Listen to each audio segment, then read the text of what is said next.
for coming. All of us have an interest in sports and have an interest in writing, so we're going to talk about how those two things come together. So we're going to start with biographies, and I guess I'll start because if it's going to be screwed up, I'll screw up myself. As far as writing, my first opportunity to write and get paid to write came because of sports. It was a local newspaper, the Attleboro Sun Chronicle. These guys know where Attleboro is. And they put an ad in the paper looking for people to cover high school football games because the Attleboro Sun Chronicle would cover every game every week that any team in their readership area was playing. So it was great fun. We kept stats. I had to get every play because I was keeping a stat on everything. It gave me an opportunity to cover the PM lead is what they called, like people who won, I'll give them the inside story. The Attleboro Sun Chronicle, after 2 years of doing that, decided they were going to add a Sunday paper. It was a newspaper expanding, imagine that. I had been a race fan, auto racing, I motocross motorcycles. I went to the editor and said, hey, could I do a column on racing? And they bought it. That gave me the opportunity to cover racing, it was just about when New Hampshire International Speedway opened, so I got NASCAR credentials and was on my way, started writing for magazines. After a few years, I published my own magazine called Short Track, covered the racing in New England in places like Seacon.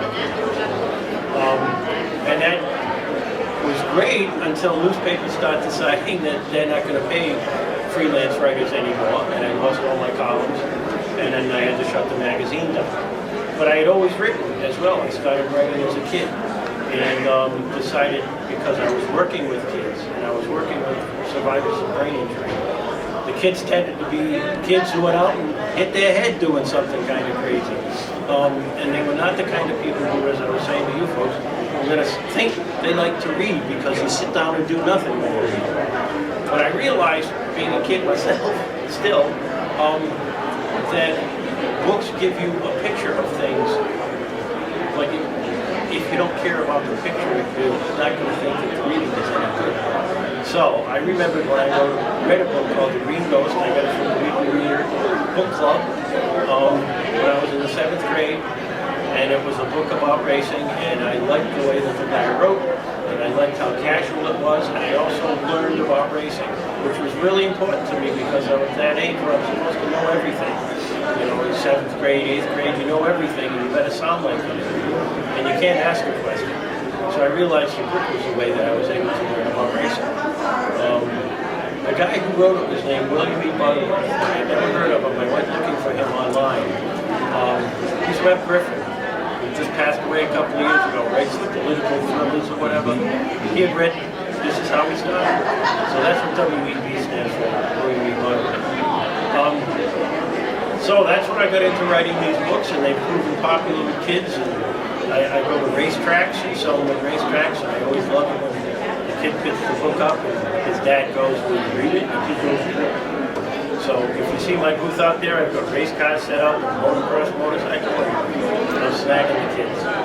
Henry came from a completely different thing. I work with people with disabilities, and about 15 years ago, there was a lot of talk about savants, what they call idiot savants, which I don't like that term. They're savants. They're people who supposedly have some sort of an intellectual disability, yet do something really, really amazingly well, one isolated thing. And I started to think about what could it be that somebody could have an amazing skill that would be recognized, not, you know, a pile of matches on the floor, but something that people value with dollar signs. And it immediately came to mind, hitting a baseball.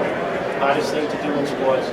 So Henry Greatermeyer, who's the hero of my book, Henry Hits the Ball, hits virtually every ball thrown anywhere near him. He doesn't even understand balls and strikes. If the ball's thrown, he can hit it. So that's what Henry is about. And that opportunity for him to show what he can do to people who value that skill and how those people react to him. So anyway, that's where I come from. That's where my books are coming from as well. So if you'd like to Sure. I never been paid for writing, as Thom was. I've always You can get paid much. I always wrote. My degree is in English. When I was little, I used to write to my uncle at Purdue University, and I wouldn't just like write a little letter. It was pages and pages and pages. And as I said, my degree is in writing, and I always wrote memoir, and Facebook was a wonderful place to share some things. And I read a lot of book reviews. And when I was 59 years old, I decided, I never was an athlete. When I was 59 years old, I decided for something big to turning 60, I was going to run 5K. So that involved a lot of training and a lot of discipline. And in order to stick to it, I put on Facebook, okay, this is what I'm going to do, and I'm going to ask you to hold me accountable, which was a wonderful boost for me to do the job. And after a while, somebody suggested, this would make a really interesting book as inspiration for anybody else trying not only a sport, but any endeavor, because you have a lot of ups and downs in something like this, especially when you have an experience in it. So my book is written as a journal, and I kept it in the present tense to have that feeling of immediacy, like it is really a failure or a good way you feel it along with the writing, and it's interspersed with longer essays. But that was my first experience at writing and publishing, and I still write a lot. I just finished the first draft of the second book, which is not sports related. It's about a feral cat that we've been taking care of for 11 years in our neighborhood. So that is my second book. I also continue to write memoirs and a lot of book reviews.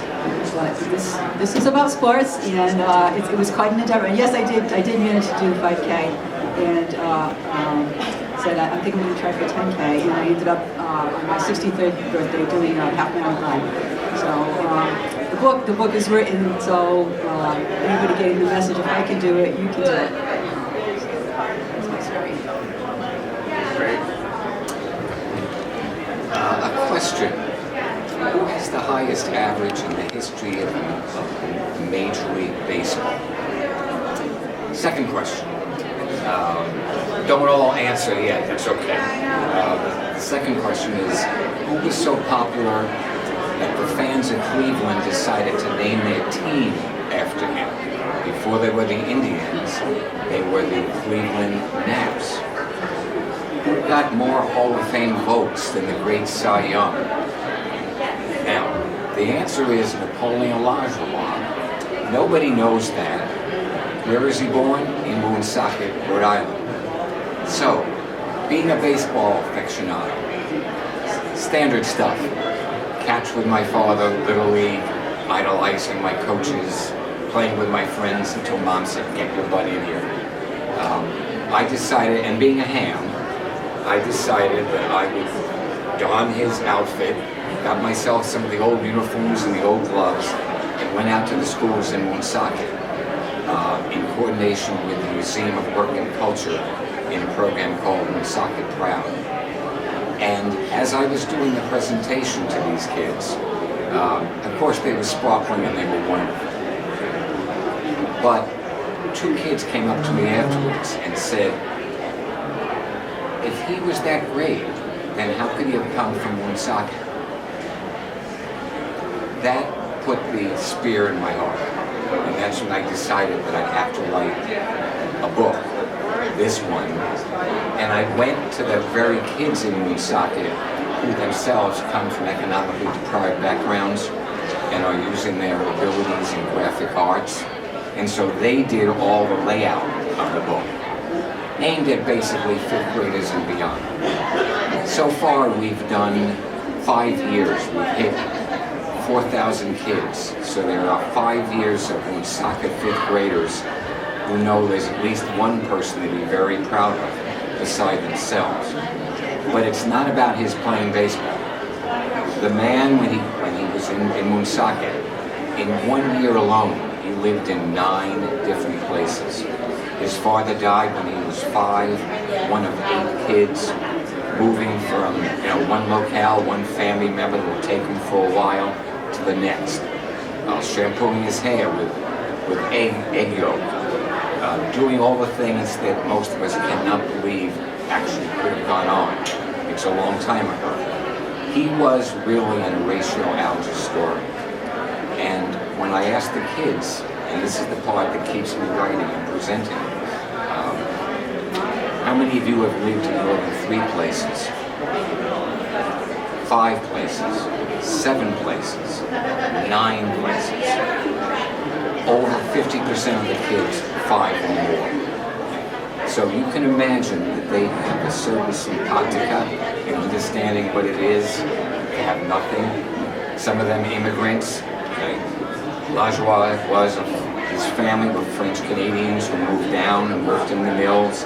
He almost lost his arm in one of the mills. So he had stories like that they would simply nod as if like there's a part of him that's still alive in me. So I decided to write about these kind of people. These are the real stories. I don't really care about their average.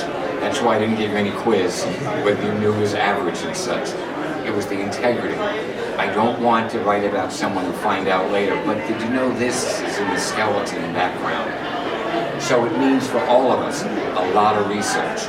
You have to make sure not only you have the information right, but beyond simply what the stats say, or what fellow ball players or other athletes may be saying, because you don't want to later on find out that the person you idolized and said to kids, there's a man to emulate, is not worthy of it.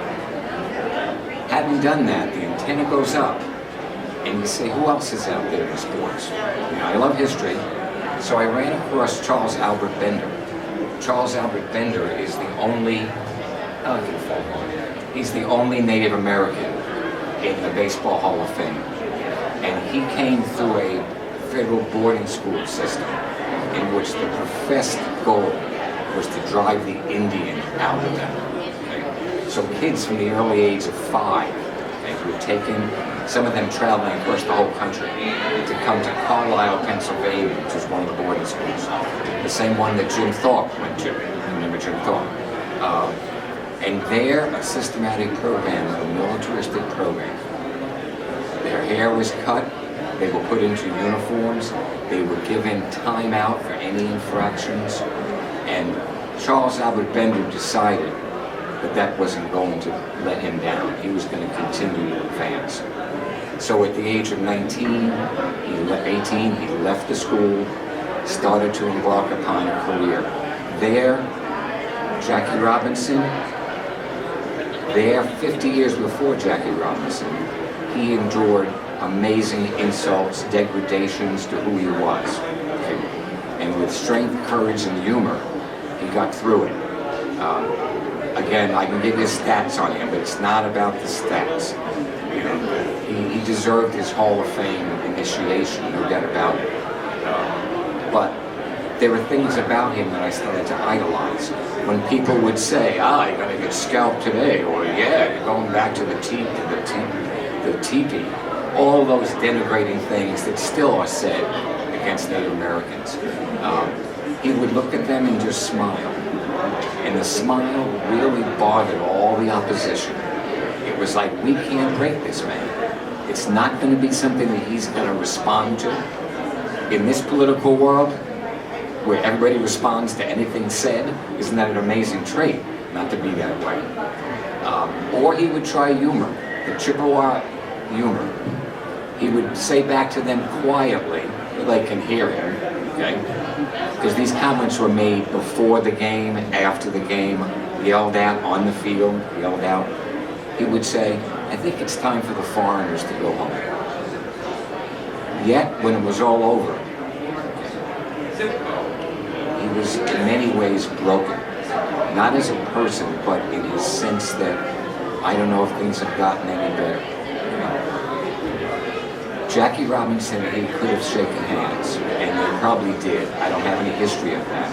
But I've been designing since I've been teaching for 33 years, I'm retired now. And I do curriculum instruction work with teachers and with students. So the next thing is to link him to Jackie Robinson through curriculum books and such. And and through the primary materials here. So teachers, kids, they're my goal at this point.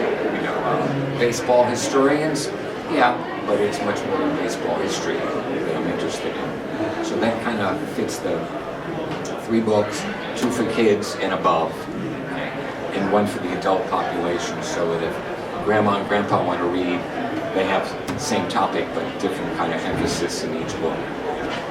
So that's my story. So, I guess the next question I have has to,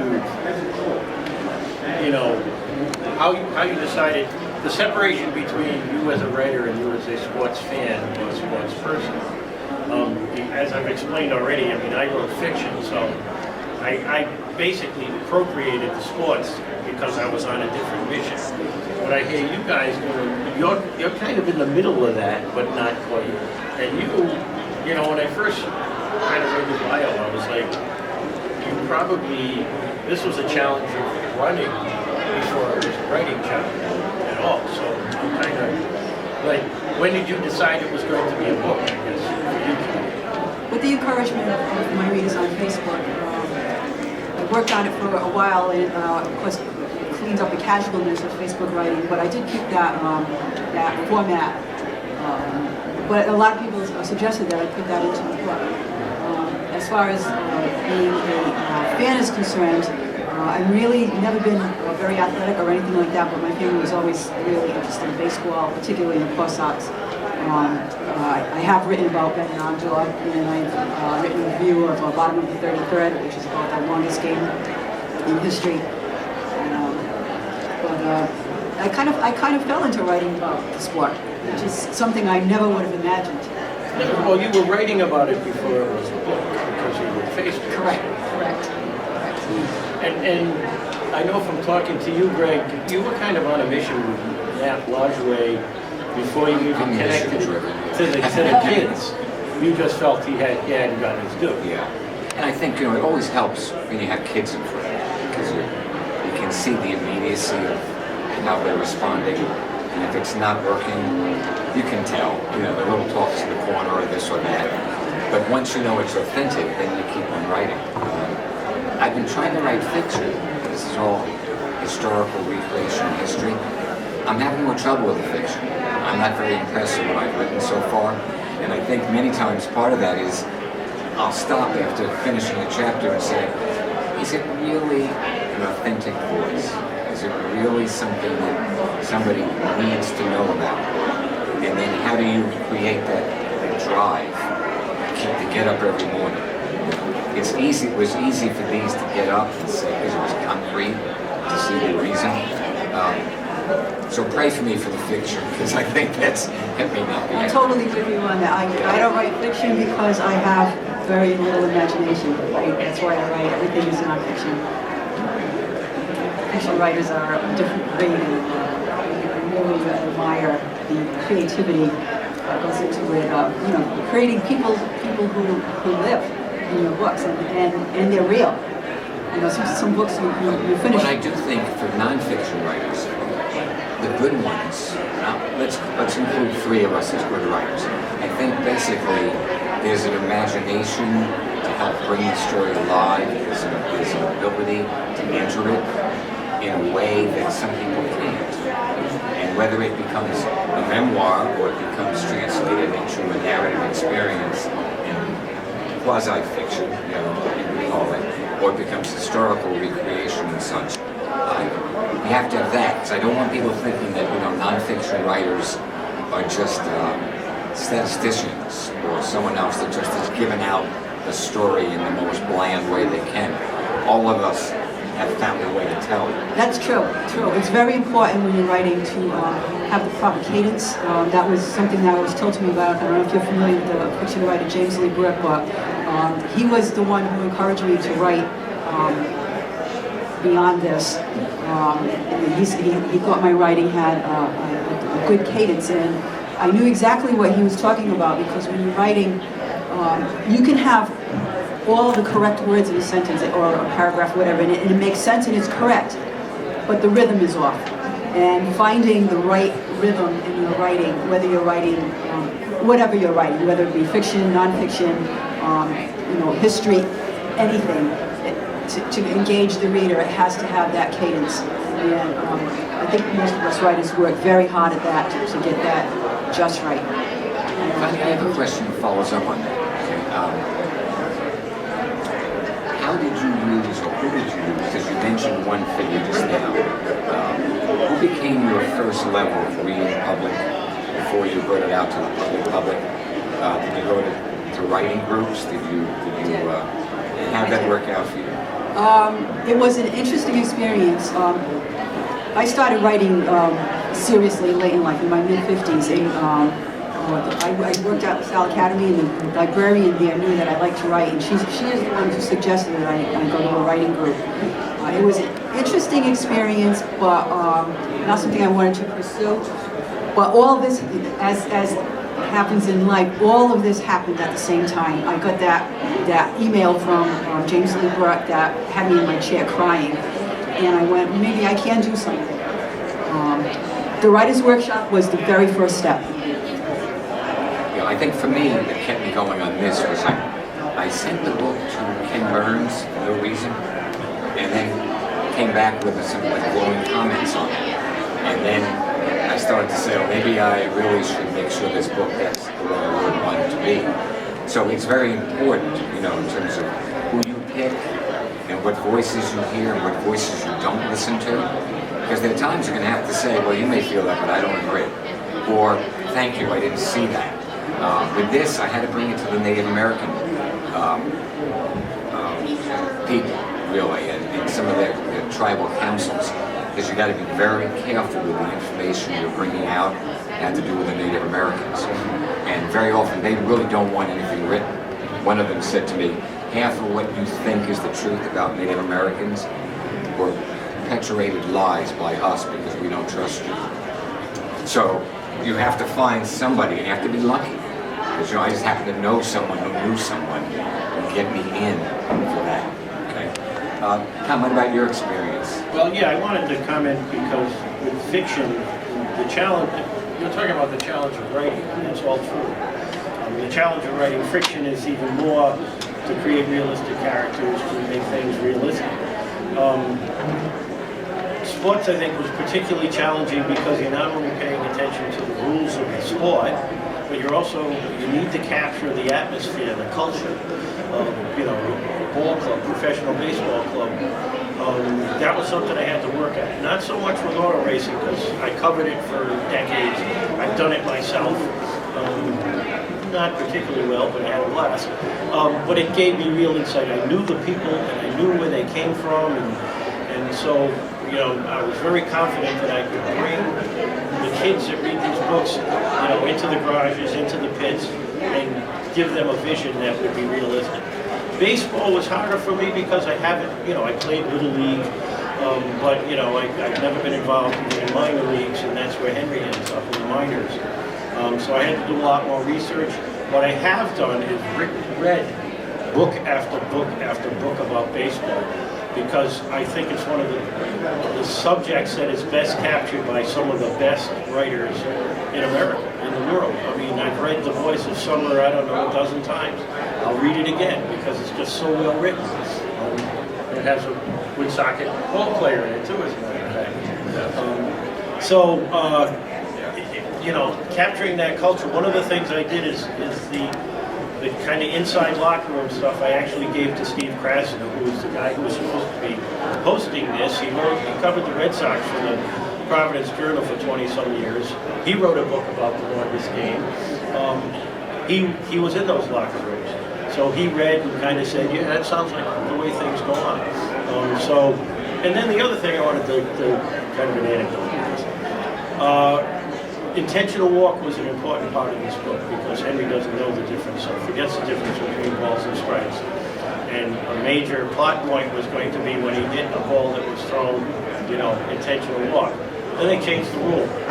So now you don't throw the ball for an intentional walk. So I had to put a guy on base so that we could have the pitch out, and then he hit the ball in the pitch out and stepped across the plate and called out. But so you got to pay attention to things other than just who your people are or what the plot points are.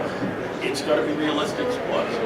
You know, I don't want somebody to pick up, you know, some kid's dad picks this up and goes, that's not what it's like to drive a midget. I've driven a midget, that's what that is. Actually, that picture is taken from the picture of me. So I've been in the car, my ass has been in the seat, as they say. And I think that's important. So, because you are giving insight, I mean, somebody's going to pick your book up and maybe decide to want, and you want to give them a realistic picture of what the change is. It's funny because it connects to me too. The Hall of Fame is going to celebrate Lajoie and soccer, baseball. We're going to have a special event. We're going to get the Little League to go. We're going to get as many community members as possible. But can you imagine? I'm nervous already because you don't want to blow it in front of the Hall of Fame, you know, where everybody knows everything, it seems, about everything. You know, it's one thing to speak to people who say, oh yeah, who was he again and where did he come from? You know, these people know so much. And in Woonsocket, for example, the coldest audience I ever had was when I pronounced his name LaJoie. Now, he had 12 different ways to pronounce his name, Lajoie. Okay? And Lajoie is the French pronunciation. And as you can imagine, Woonsocket is Lajoie. And if you don't know that, then you shouldn't be in front of us talking about one of our own, you know. So it kind of connects to what you're saying. You have to really find the information. Now, the mayor was rather pleased that it was LaJoie, because that's the way he actually pronounced it, and his family. And she said, that'll make it easy for so many of us who don't know how to pronounce his name. It's just LaJoie. I said, yes. Okay. But if you go to a SABRE meeting, Society of American Baseball Research People, and you say his average was 339 for career, and it was 338, you will get people who raise their hand. And they don't care whether the story is compelling, they don't care whether or not it's an authentic individual. You got your facts wrong. And that's like a dagger. So you have to, it's like all of us, you know, you had to know from the reality of what was going on in the race and how the whole the timing and the preparation, the training, you had to read through. Or someone who's gone through that is going to say, no, you don't do that. It's interesting when you're talking about the averages, because I had to come up with an average for Henry now. I could pull any number out of my head I wanted to, but I had to pay attention to what he was doing. You know, like, how many home runs did he hit? I can't say fewer than I reported in the story.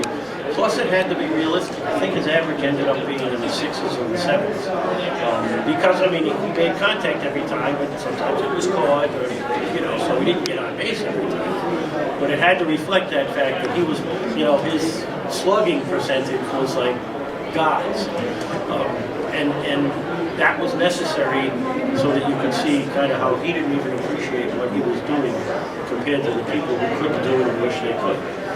And so, yeah, that was hard because nobody's ever done that. So I'm doing this as an unprecedented batting average, but I want it to be realistic. So. I have a grandchild who's got autism, you know, and watching him play baseball and watching him trying to translate the rules that he's being given, you know, by the coaches, and seeing how he can sometimes do exactly what he was told, but they didn't put the subtext in, you know, so as a result, he couldn't come up to the same understandings. And then if it's not doing it right, his tears and upset and confusion.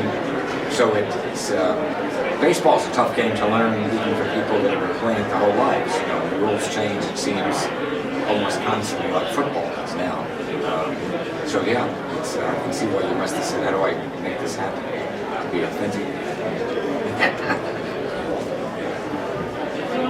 So how much exposure have you had with your readers, the people who are reading your books? Do you get any sense of what they're, I mean, Connie, I imagine for you it might be people who are actually using it as like a handbook. But, I mean, have you gotten feedback, I guess, from readers? Mostly from people that I know, not from strangers.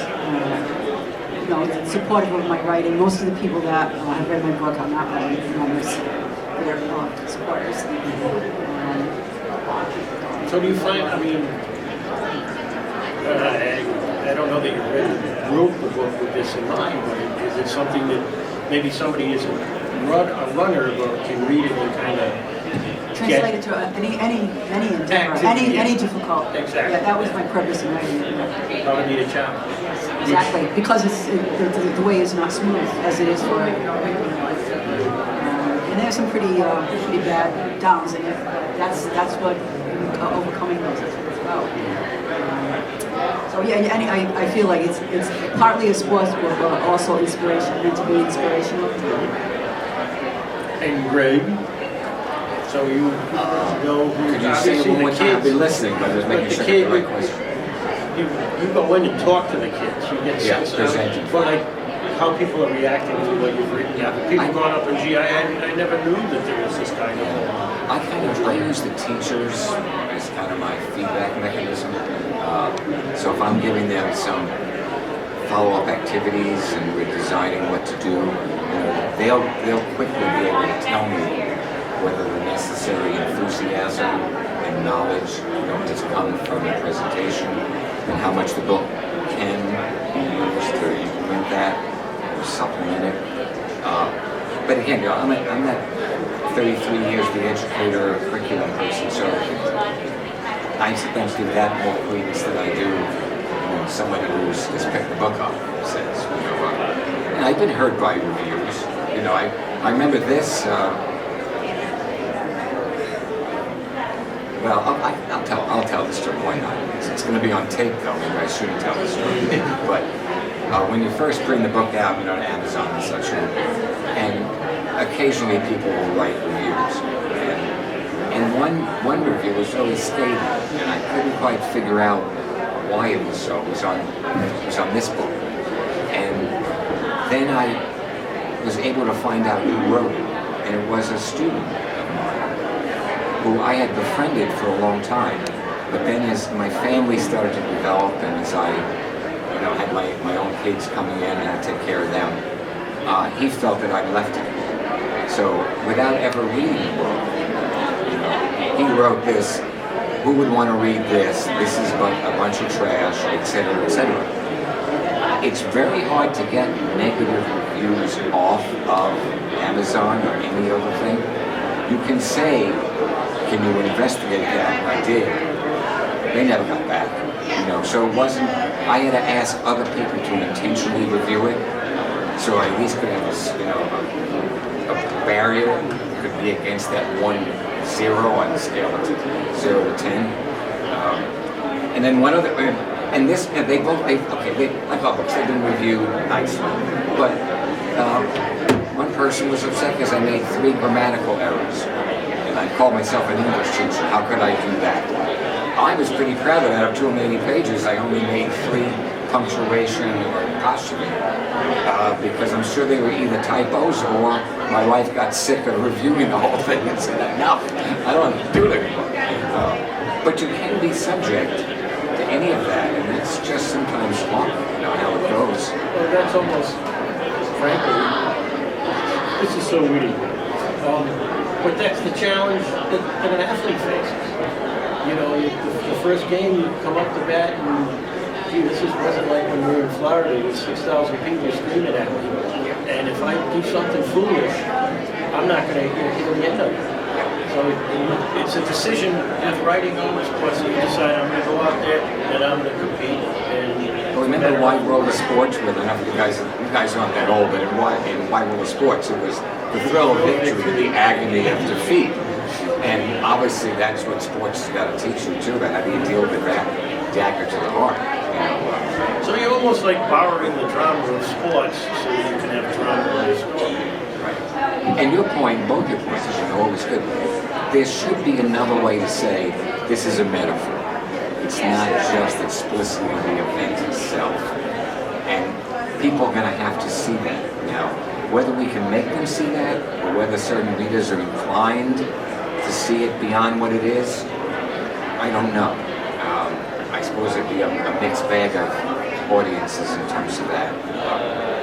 But it would be interesting, like even with you guys, when you read sports, do you kind of view it as it's a sports story, or do you worry about what sport it is and its authenticity, or you're saying it's got to have another level?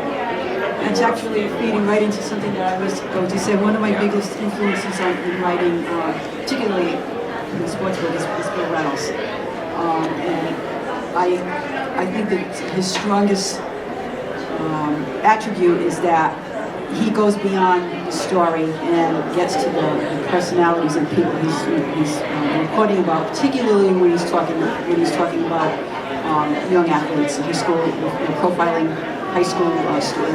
He doesn't do it anymore, but he spent decades talking about the little stories that you don't see in the big reports.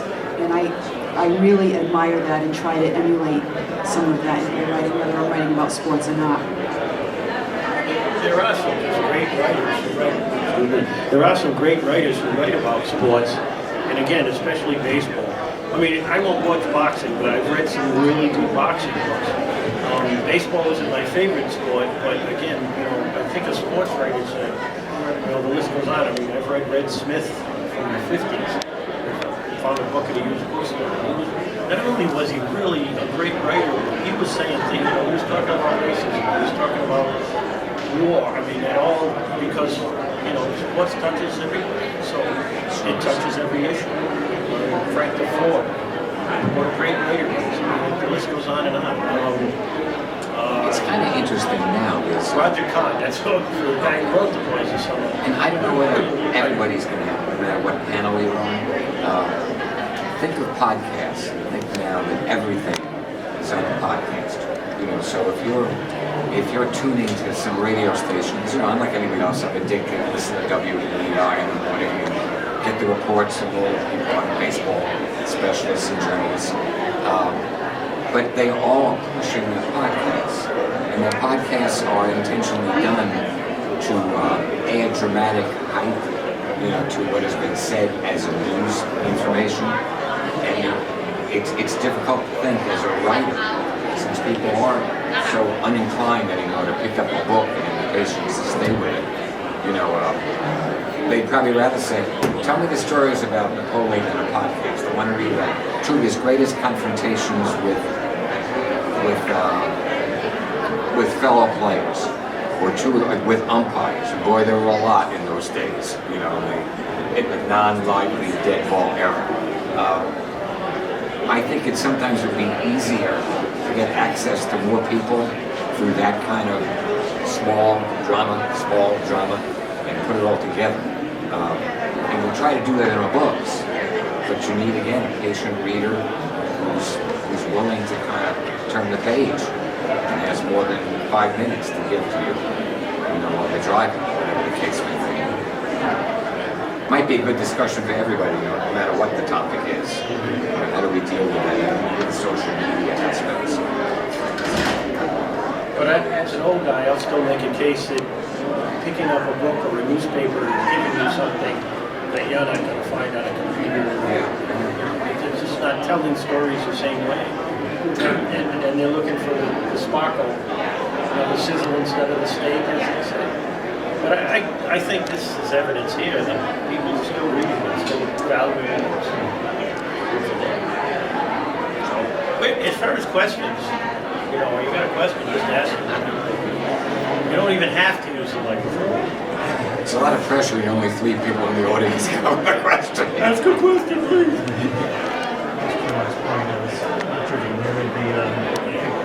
Press that there like over 50,000 books a year published and have to be readers out there.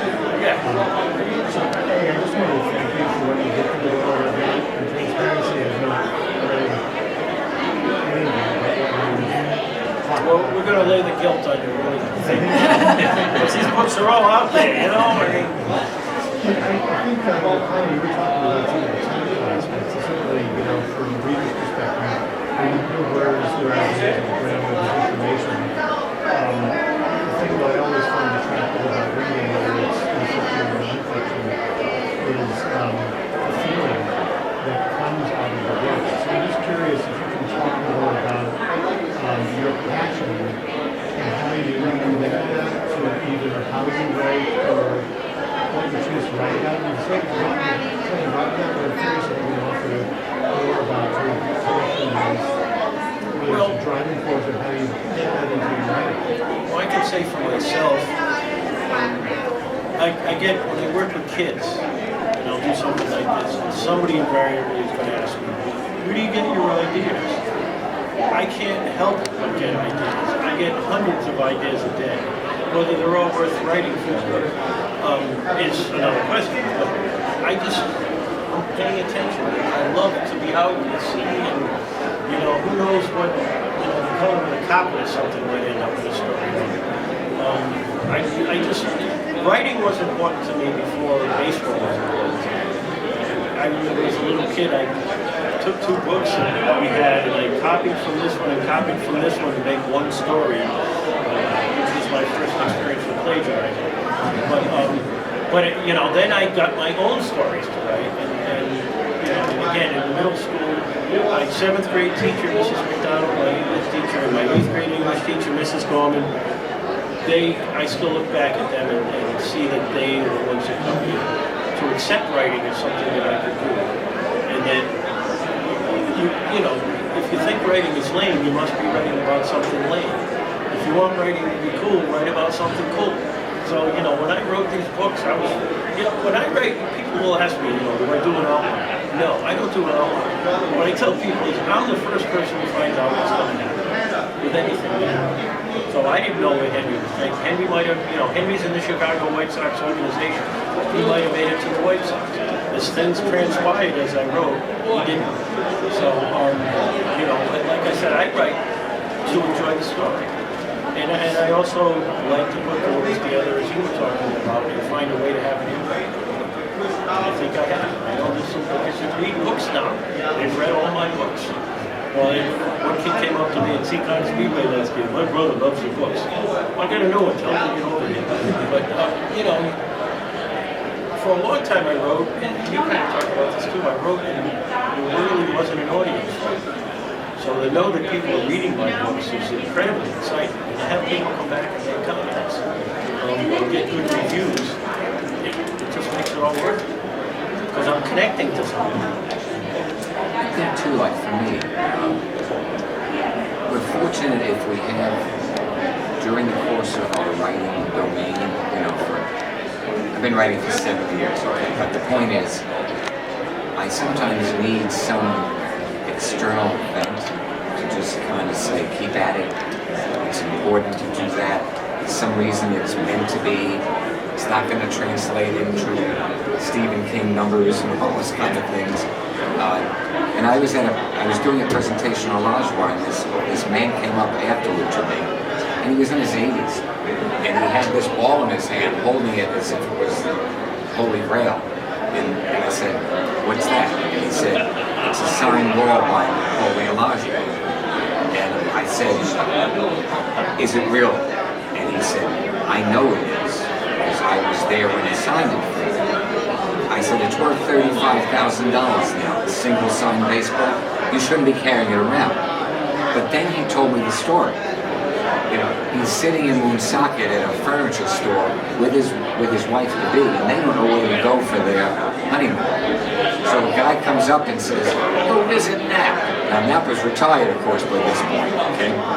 And immediately I said to myself, I need to hear the story it's saying right about the community.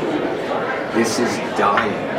That they would all consider him our Knapp, our Poley, as they call him.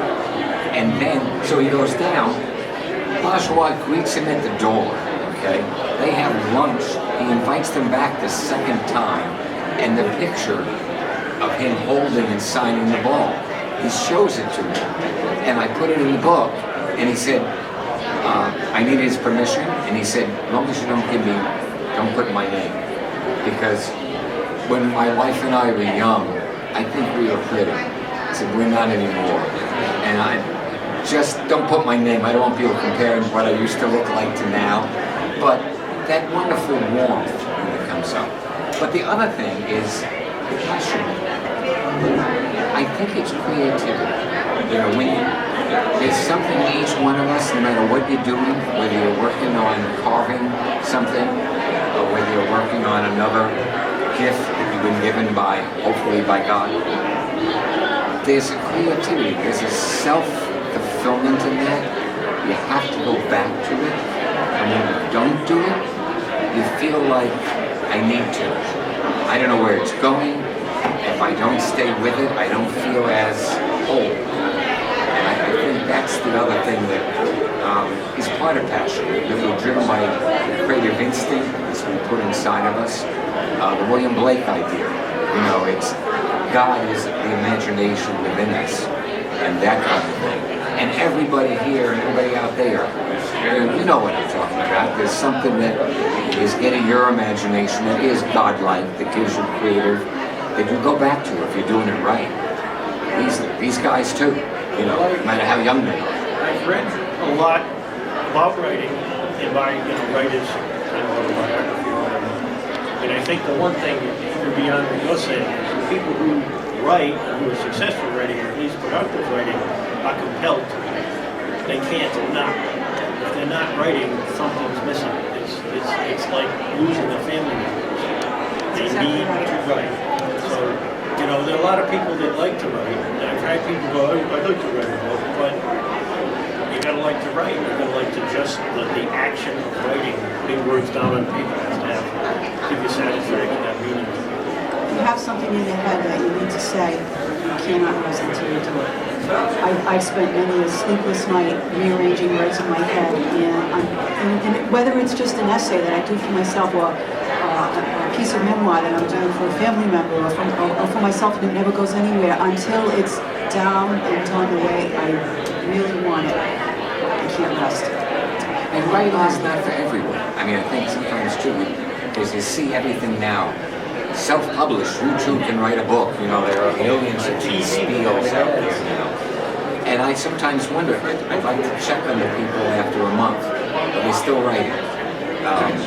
Or did they always say, man, that wasn't for me, and they just gave it up, which kind of relates back to Tom. Maybe they should give it up. It's not something that calls you.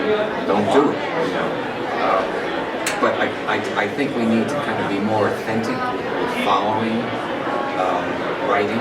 We need to be advocates of writing. We need to be ones that understand it, because it's not for everyone. Some people it's reading, some it's writing, some it's producing, carving, whatever the artistic skill is. We're not all one happy family. We don't want to grow too big. You're talking, I brought up the word propulsion. And you're talking about you have an idea, you just. Do either of you keep a pad and paper and keep that? I'm like you, and half the time you'd say, it sounded really brilliant when I wrote it down. You look at it in the morning and go, what was I thinking? But a lot of times, and it might be an ongoing story. Oh, I should have Tony do this. Because you're not going to go back to sleep until you recorded that somewhere. Everybody wants to sell books, but that's not the writer's point. The writer's point is to tell a story, whether it's a sports story, whether it's science fiction, anything, no matter what the writing is, the point is the writing. Selling the book is great, it's the gravy. I don't think anybody here out there makes a living writing. I think everybody writes very few. But the word you use, passion, compulsion, obsession, it's something that's really good. And sometimes it might be good if people, instead of wanting to write everything up, take your microphone or take your recorder and talk to your grandmother, talk to your great-grandmother, talk to your children, and just let their voices go, and because sometimes the oral history, even if it's not transcribed into text, is really very important. And you're doing a service to everybody to capture all those nuances and all the beauty of somebody speaking about an experience for them. And maybe to be opportunistic, in the best kind of way, too. And in a way exploitative. When you're writing memoirs, if you're writing biographies, if you're going to do the job right, you're going to be honest. You're going to sometimes, with nonfiction, I used to run into that when I did racing columns with nonfiction. I interviewed drivers or I wrote about issues, and there'd be times that I need to bring something up that I know is going to make somebody angry, and I like the driver, and I'm not going to cause problems, but that's my responsibility. So I do it and try to do it in a fair way. There are a few people who still won't talk to me, but that's their privilege too. So, but whether it's fiction or nonfiction, to be honest, I have a feeling that there's more honesty among authors writing on paper than there is you want to find on the internet. Even if people are writing stories on the internet, or we all know the fake news and everything else, I don't want to get into that. But it just seems that you can sit down and create a website. I have two of them. One for my grown-up stuff and one for the library stuff. It's easy to do, you're paying somebody to maintain it or whatever. But I just find I feel I have more autonomy when I'm writing a book. Because, and especially these days, I'm self-published. I lay it out, I design the cover, and everything. And it's all mine, for better or for worse. So, I like what you say about that. You'll see some stuff out there that's somebody did a thing on the healthcare system that I want to look at. A critique of the healthcare system in this country that you're not going to get, I don't think, online, like in a trusting way. You know who wrote it and you trust it. I was thinking there was this very famous book called Glory of Our Times, and it's written by a man who decided that all the great stars of the past were dying. So he went out, and with the old introducer, I don't mean reproducer, I mean tape recorder, thank you. God bless you. This means tape recorder. The old one with the spools.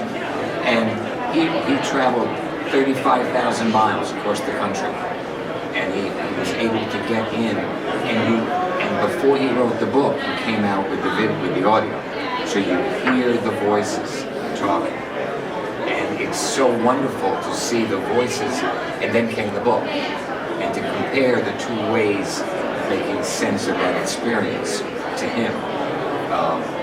Lajoie was dead just by a matter of 2 years. Okay? He was visited by Ty Cobb right before he died, like 3 or 4 years before. And the back of my book has a creator. You need imagination. Create what you think went on when the two of them were sitting, talking about their world as they're both facing the end days. And I think you have to do that, In one case, when you say it's just been made up, you don't use those words, but recreated, you have a freedom to kind of speak to the audience in their own sense of what this must be. You can't do that if you're talking about authenticity of facts. So I have 4 comments that were made by each one of them about the whole thing. I had to build from that what that might have meant with other things they said. But boy, that was exciting. It was fun to create from some basis. And then you've got to make sure that the stuff that anybody can find out, is true. So that if somebody reads that speculation of yours, they trust it. They capture it because they've seen that you had your finger on it. And the other thing, too, quite obvious, sports is really important to people. If you mess it up, you're going to hear about it because for some people, it's the most important thing in their world is their team. When you look at the Patriots stuff, I love Patriot fans who don't seem to understand why they hate it. That's the role. That's the Patriots' role. I hated the Cowboys. I hated the Dolphins when I was a young Patriot fan. The Patriots, they should revel in that, because they've earned the right to be hated by every other team because they've been in half the last Super Bowls in the last 10 years. So Dan Shaughnessy writes anything that's going to be provocative so that people will say, how dare he say that about Tom or about our team? Oh, that's what he means it's a tomato can lead. No. But he gets people that pop up all the time. They want to read his articles. Well, I mean, look at the Patriots. What are they, 10-2? And there's this controversy over how they're falling apart. Brady's losing control. I mean, people care that much. So if you're going to write fiction or you're going to write an autobiography or whatever, you better get it right. Not even getting it right isn't enough. they're going to get from me. That's bad. So that's part of it too, is just sticking your foot in hot water. Any other questions? Well, that kind of goes to the question that's what I've been thinking about, is you talked about the need to get it right. Could you just talk about a little bit about the research that you have to do in order to get to the point where you feel like you have it right? Well, again, with the racing, I've just been involved my whole life. So with the baseball, as I said, I've read more baseball books, and I read way more nonfiction than I read fiction. But I've read books. I've always been fascinated by minor league baseball. I've read all these books about the minors, and which was important. So my research pretty much came from reading the people who had been in the locker rooms, reading the players who had been in the locker rooms. There's a lot of players who didn't make it to the majors, but they published books about being in the minors. And I just find it's just a fascinating way to live, and it's a way that when I was a teenager, I would have wanted to live. I was going to play pro football. I was this big when I was 11. So, and then I stopped. So, but at any rate, it comes out of our love too. I mean, I read those books because they're well written, and I find it interesting. But I kind of, when I came to that conclusion, what could somebody do that people would value and envy? And I said, reading baseball. I was perfectly comfortable with that because even though I had not been in the locker room, I wasn't going to assume I knew anything. That's why I gave those pages to Steve. I was pretty comfortable that I could, I also been in locker rooms and other sports. But it was fun to do that, and kind of knew I've kind of been in there. But if I had decided that it was golf, I wouldn't have written a book. I don't know what it's like to play golf and be on the tour or anything like that. I don't know the culture. What I did is, knowing that I didn't know that much about the Native American experience,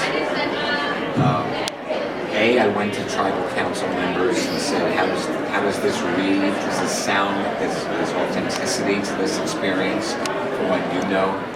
But two, I immediately found what presses were involved. This University of Minnesota press, where professors are being paid, to write the stories of the interest in those areas.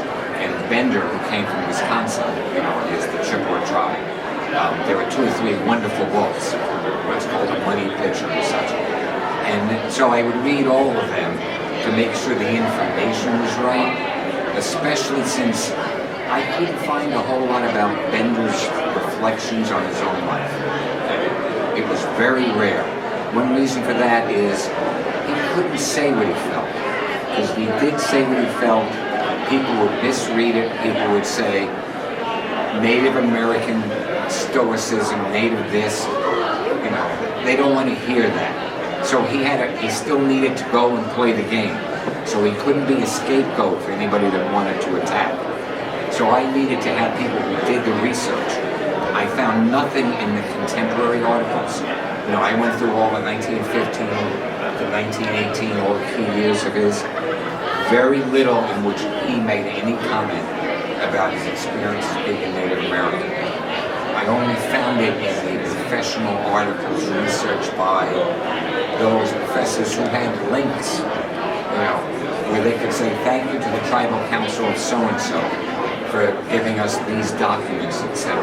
So it was very, very tenuous for me, but if I hadn't done that, I couldn't have written this, because I would have felt, I really don't know this.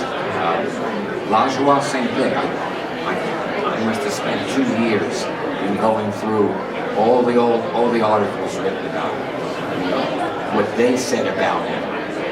What did he say about himself? Very little. He was a very self-denigrating person. He didn't want fame. Lived in a farm by himself. Just talked about popularity isn't the end of the game. Believed in Horatio Alger stories, that kind of stuff. But you could never get him to say more than 3 or 4 paragraphs at a time. He was the Bill Belichick of his time. When they would go visit him, he would give them answers that were ridiculous. Why are you a great ball player? I hit the ball. Why are you a great fielder? I have big feet. They were infuriated with him. So as a result, they didn't follow him much. Ty Cobb became the one. So I read Ty Cobb on Logical. Got to be careful again too. Ty Cobb at many times was a raging ego. So when he says this man was the greatest hitter in the history of Major League Baseball, if the lively ball were around he would have broken every record. You got to listen to that, because Ty Cobb wasn't big on giving other people compliments. He was all about his own life. So I think your question's a good one. It's like you have to kind of use different ping pongs to get what's going to be authentic for your person in this case. What about for you on research? I didn't do a lot of research for my book because it's about me. But when I write other things, I make sure I fact check. Even if I'm doing a review, I make sure I have everything right, the names and spelling. That's important too. One thing I want to say about Greg's situation, I'm making stuff up. Anybody that Greg chooses to write about, there's going to be some sports fan somewhere that knows everything, who's just totally devoted. There's some person, they belong to the NAP fan club or whatever, and if you don't get it right, they're on a mission. You're going to hear about it.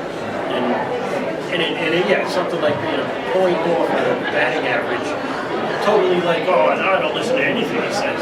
People are so passionate about sports that that would scare me. I get that. There were people I wrote about people who never raced beyond Seacon Speedway, Thompson Speedway, Connecticut. They were local guys, and of course, actually players of racing. But they would have fans who just could tell you the first time we got out there with a 55 Chevy, and before the track was even paved yet. So I dedicate it right, because you undermine, and again with a column, you want the readers, you want them writing to the newspaper, you want them complaining because they're reading it, and you get to continue to write the column. So I like the feedback, but sometimes it was like, point, so you got to listen to it. But yeah, that's difficult, because I think people care more about sports than politics. So I think it's hard to worry about sports than politics. They'll yell more about politics, but that's just a sport in and of itself. Another question? I think we're pretty much closing down on 10. One more, if you could. Absolutely. Bear with me. Full disclosure, I'm Connie's brother. And I think I understand where you're coming from, because you have been talking about living racing your whole life. Is that correct? Pretty much. All right. And you have been interested in baseball your whole life. Why running, of all things, in your late 50s? Where did you decide to come up with? I have no idea. When I was working, LaSalle offered this health initiative, and they were offering us evaluation and a program in a small gym to get healthy. And, I've always been pretty healthy, but I never exercised, and that was always the lack. So I said, this would be a good chance to do something. And when we filled out the questionnaire, what are your goals? And I put down the usual stuff, to get more stamina, to be healthy as I'm getting older, And then I wrote down to run 5K for my 60th birthday. And I have no idea where they came from. They changed my life. Were you surprised when you heard Connie was writing the book? I was surprised when I heard she was running. So do you run? So he was surprised No, twice. No, that's why she did. Right, I don't run. I But walk. Phil and I are 2 of 5. Our oldest brother was an athlete. He's the only one. Well, our middle brother is a hiker. Right. But not competitive sports. But we were not a sports fan at all. And I remember, it's in my book, watching a movie when I was in my, probably about in my early 30s. Was Joanne Woodward. Was going to do the Boston Marathon. And it was a fictional character. She was this like middle-aged, out-of-shape woman. And I remember watching that movie and thinking what courage it took.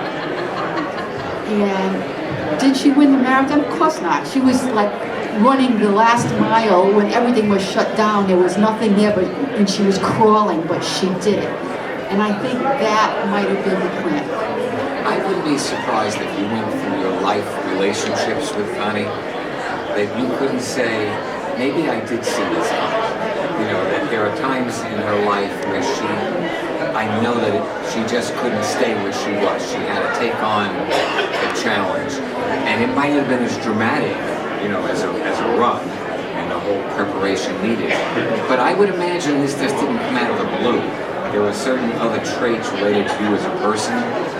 So that's your question, back to you. Yeah, I'm not surprised that she took up the challenge. I'm just surprised at the challenge that she took up, that it was running as opposed to something else. I think that was probably the scene. I thought that woman had that it was a fictional character, but I thought, wow, how could somebody do that from not being able to do anything to finishing 26.2 miles? And mine is kind of like that. How could someone go through the native that experience in the boarding school and not be broken? How could that be? You know, and I think probably all of us would say there's a how could that needs to be spoken, whether it's in a fiction or non-fiction mode. Maybe the bottom line here is that we write about sports because we want to write about heroes. And that could be in you, writing about yourself. You want to do something that was heroic for you, that was unprecedented, that you could say now, I accomplished it. I set this goal, I did what I needed to do, and I was successful. So that made you the hero. You know, Isn't that because are we an elderly population who are looking for that? I mean, I wonder in young authors whether they are sometimes looking for just the opposite. They're looking for the anti-hero, they're looking for the person that screwed up all the chances they had. When I look at the Show young, them as an example of what's going on now, you know. when I look at young adult fiction, they were heroes there too. Oh yeah. So yeah, I think we probably need heroes now more than we ever have. Yeah. Especially heroes that we can all agree are heroic. So I think, again, that's why sports is, because here are the rules, and you're not going to win unless you follow the rules, and then you have to be better than everybody else who's also following the rules. That's a metaphor that second level. That's like the appeal. I think we're just about ready. It's about 10:36.